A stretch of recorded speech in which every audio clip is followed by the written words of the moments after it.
अलि पछाडि आउनु पछाडि। आज चाहिँ मेरो काम चाहिँ यो गाडी लो बेडमा यो ट्याम्रक लोड गरेछ। यो ट्याम्रक लिएर जाने हो। अझ मैले यसलाई दोभानसम्म पुर्याउनु पर्छ। अहिले म यहाँ इन्द्रचोक हुने ठाउँमा छु। यहाँदेखि यसलाई लिएर म सँगसँगै हिँडेर मेसिन सँगसँगै हिँडेर जहाँ चढ्दैन, जहाँ ठेल्नुपर्ने अवस्था हुन्छ या तान्न पर्ने अवस्था हुन्छ, यसलाई तान्दै ठेल्दै यसलाई मैले दोभानसम्म चाहिँ पुर्याउनु छ आज। हेरौँ दोभान पुगेर अब कहिले फर्किन्छ। सायद साँझै हुन्छ होला। अहिले टाइम बिहानको 7:30 हुन लाग्यो। गर्दैछ हिँड्नको लागि रेडी। अब हाम्रो प्लेन अब यहाँबाट छुट्छ। त्यहाँबाट डाइरेक्ट दोभान गएर रुक्छ। अनि त्यहाँबाट दोभानसम्म म यसलाई पुऱ्याइदिन्छु। त्यहाँबाट अनि म चाहिँ रिटर्न फेरि आफ्नो साइड आउँछु। यो चाहिँ काठमाडौँ जान्छ हाम्रो स्टोरमा।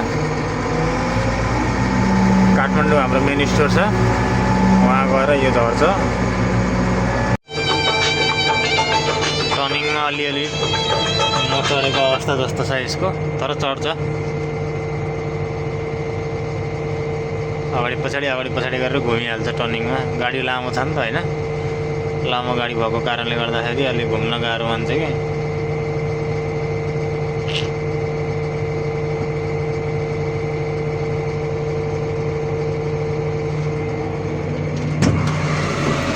के भयो?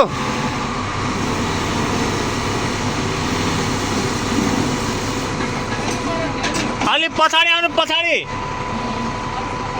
पछाडि गएर उता चापेर जा भन्नु न।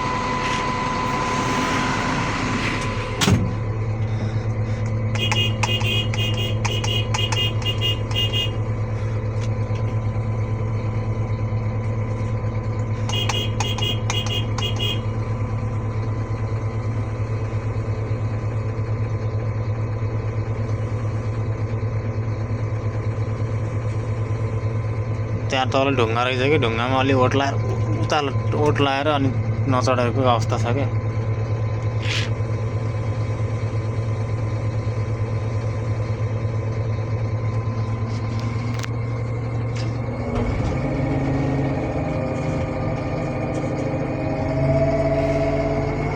कहाँ ठेल्न मिल्छ बिन्दर? ठेल्न अब टर्निङमा कहाँ ठेल्न मिल्छ त? त्यही भएर त अगाडि हिँड्छु भनेको।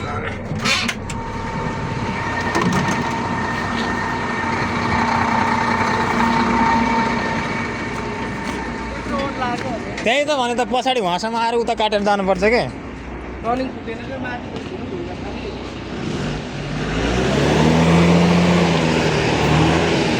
आउनु विक्रम दाइ, पछाडि आउनु उता काटेर विक्रम दाइ, उता काटेर।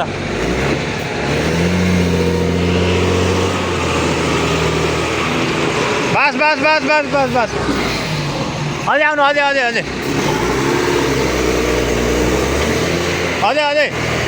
बस। अब अलि यता चापेर जानु। त्यहाँ ओट लागेको छ क्या ठुलो ढुङ्गामा। त्यो ढुङ्गामा ओट लगाएर हो कि। यतै आउनु यतै।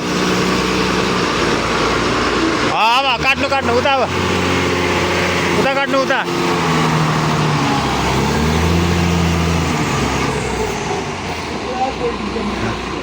हाइट धेरै भयो नि त नि। पछाडि आउनु, थोरै आउनु पछाडि। साला पल्टेला चाहिँ हुन्छ पल्टे। अब उता काट्नु।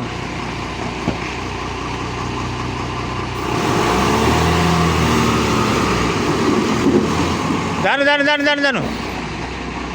पल्टिन्न ढुक्कै जानु, अगाडि जानु।